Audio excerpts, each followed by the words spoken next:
অনির্দিষ্টকালের জন্য আমরা কর্মবিরতি পালন করতেছি। আমাদের কিছু নির্দিষ্ট দাবি আছে। নির্দিষ্ট দাবিগুলোর মধ্যে হচ্ছে অভিন্ন সার্ভিস কোড বাস্তবায়ন করতে হবে। তারপরে আমরা যে লাইনম্যান আছি, পল্লী বিদ্যুৎ সমিতিতে নিয়োজিত যে লাইনম্যান আছি, আমাদের নির্দিষ্ট কোনো কর্মঘণ্টা নাই। 24 ঘন্টা আমাদেরকে কাজ করতে হয়, আমাদের কোনো ওভার টাইম নাই। নির্দিষ্ট কর্মঘণ্টা বাস্তবায়ন করতে হবে এবং ওভার টাইমের ব্যবস্থা করতে হবে। দ্বিতীয় হচ্ছে আমাদের যে প্রমোশন সিস্টেম পরিবর্তন করতে হবে। কোটা সিস্টেম বাতিল করে অটো প্রমোশন সিস্টেম তৈরি করতে হবে। এবং আমাদের যে সহকর্মীরা আছে অনিয়মিত চুক্তিভিত্তিক, তাদেরকে অনতিবিলম্বে নিয়মিত করতে হবে।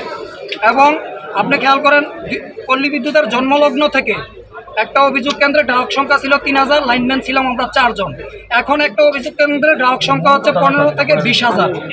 এখন গ্রাহক সংখ্যা আমরা 4 জনই রয়ে গেছি, লাইনম্যান সংখ্যা 4 জনই রয়ে গেছে। আমরা যে আন্দোলন চলমান রাখছি, একমাত্র প্রধানমন্ত্রীর নির্দেশনা ছাড়া আমরা এই আন্দোলন থেকে পিছিয়ে আসবো না। অনির্দিষ্টকালের জন্য এই আন্দোলন চলবে। সমিতির সকল কর্মকর্তা কর্মচারী পক্ষ থেকে বলছি, আমরা সকলে একমত, এক দাবি স্মার্ট ও টেকসই বিদ্যুৎ ব্যবস্থা নির্মাণে বিআরবি ও পিবিএস সহ অভিন্ন চাকরিবিধি বাস্তবায়ন করতে হবে। ভবিষ্যৎ বিদ্যুৎ ব্যবস্থা সচল রাখতে এবং গ্রাহক সেবার মান উন্নয়নের জন্য সকল চুক্তিভিত্তিক ও অনিয়মিত কর্মচারীদের চাকরি নিয়মিতকরণ করতে হবে। এই জানেন, পূর্ব ঘোষিত কর্মসূচির অংশ হিসেবে নারায়ণগঞ্জ পল্লী বিদ্যুৎ সমিতি আমরা সারা দেশের ন্যায় আমরা আমাদের কর্মবিরতি পালন করছি।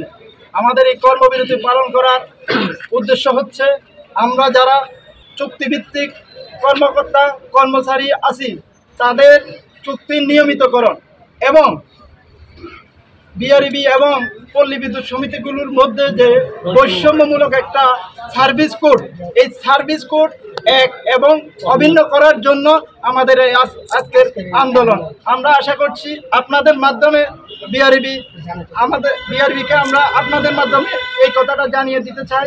বিআরবি এবং পল্লী বিদ্যুৎ সমিতিগুলোর মধ্যে এক এবং অভিন্ন সার্ভিস কোড চালু করতে হবে।